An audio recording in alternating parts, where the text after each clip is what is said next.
જયારે પાટીદાર આંદોલન હાલતું હતું ત્યારે હાર્દિક પટેલ ઘરથી બહાર નીકળે તો પોલીસ એરેસ્ટ કરી લેતા. બધાને યાદ છે, અમે તો હતા જ ભેગા.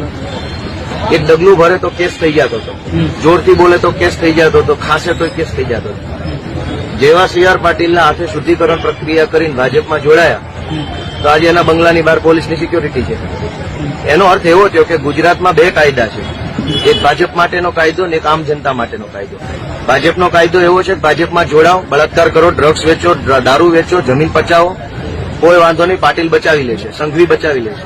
જો ભાજપમાં નથી તો તમે જોરથી ખાંસી ખાશો તો પોલીસ તમને પકડી જાય. આ ચૈતરભાઈ વિરુદ્ધમાં આરોપ શું છે?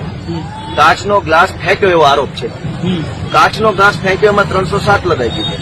ફેંક્યો ના ફેંક્યો પછીની વાત છે, પણ ધારો કે ફેંક્યો તો ગ્લાસ ફેંકવાની કલમ કઈ હોય? તો ગુજરાતમાં બે કાયદા છે. ભાજપમાં જોડાઈને બળાત્કાર કરો તો માફ છે, ભાજપની સામે રહીને પાણી પીવો તો ગ્લાસ પકડવાનો ગુનો છે.